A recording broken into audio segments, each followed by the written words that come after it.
What if your pastor is really convinced that they're helping you, but they're not? What if, try as you might, you can't convince them to use ProPresenter? What do? Well, now we've got a pretty good solution in ProPresenter 21. So stick around to find out. Presented by Church Tech U, it's the ProPresenter Show. On today's show, what's new in ProPresenter version 21? Hi, and welcome again to the ProPresenter Show. This is the show where I teach all about ProPresenter. My name's Paul Allen Clifford. And before we get started, if you're really excited to know what's going to be in ProPresenter 21, go ahead, tell me about it in the comments below.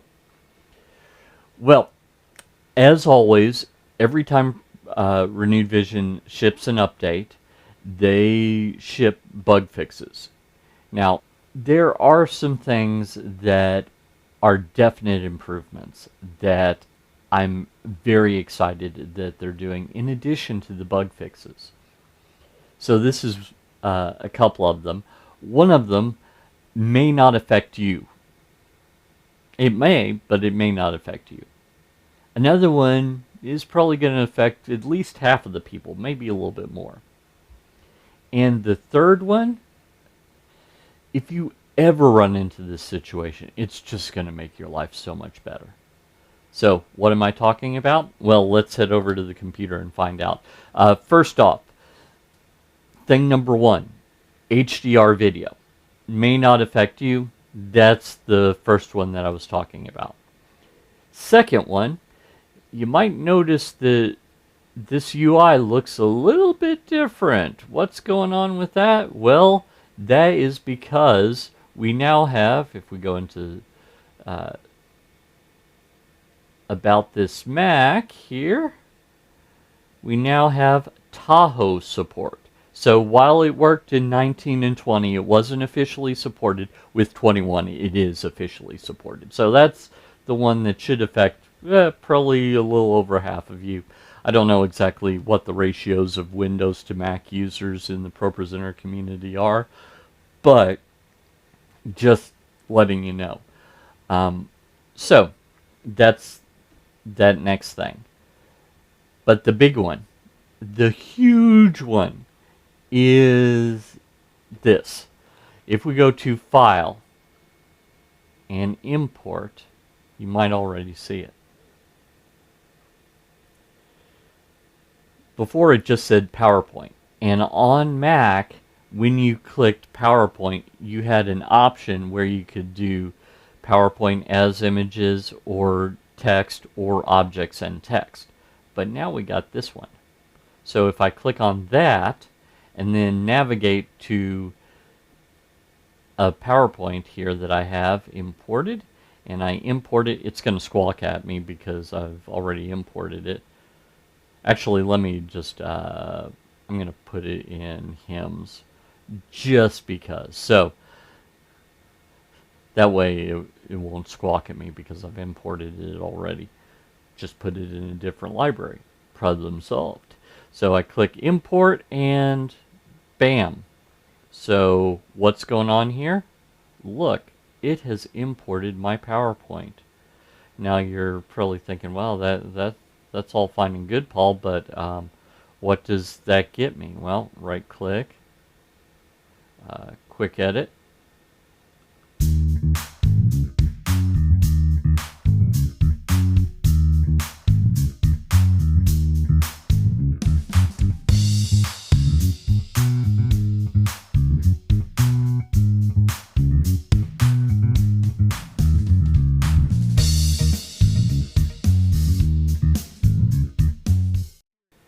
So I can edit the text. Here, let me just delete some stuff here. And notice it deleted, so I am able to edit the text. I'm going to undo that. Command Z on a Mac, Control Z on Windows, or if you're outside the US, Command Z and Control Z.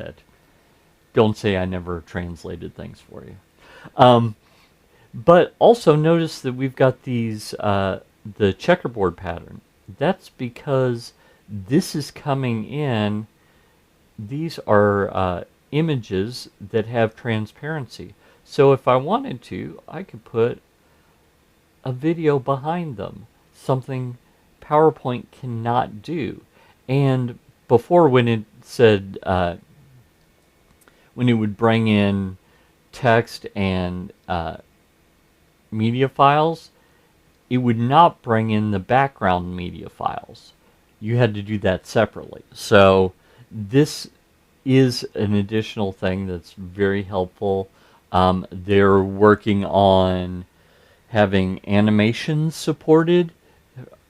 I can almost hear the cheers from the people that have pastors that are absolutely convinced that they need to have their slides cartwheeling in. I'm being a little facetious, I know. I mean, I've seen one good PowerPoint with animations in my life, of the tens of thousands of PowerPoints I've seen. So, maybe that's you. So this is all really good. It really makes me happy. I actually, when I was at Renewed Vision, let me do this. When I was at Renewed Vision, got my ProPresenter water bottle here. When I was at Renewed Vision, they showed this to me, and I actually asked, does this work on Windows too? And this is for you Windows people that have had to import PowerPoint. Yes, it does. So you can bring it in. You no longer need PowerPoint on the machine. That's something else that's really exciting about this. So basically, you've got the ability to do this importing PowerPoint, Mac or Windows. They're working on animations, although there are some animations in PowerPoint that do not translate to anything they have as a build in ProPresenter, so do keep that in mind. But it should be at least somewhat helpful, all the work that they've done. So I hope that makes you excited. If you've ever had to deal with PowerPoint, even if your pastor, you've got them to use ProPresenter, sometimes you'll have a missionary or you'll have an external person that shows up with their thumb drive with the PowerPoint, and now you're good to go. You can just import that into ProPresenter.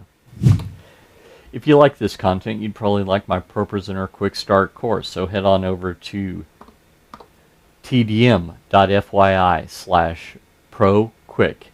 Give me your name and email address, and I'll make a login for you for free. Until next time, this is Paul Allen Clifford from TrinityDigitalMedia.com and ChurchTechU.com, reminding you to go out and change eternity.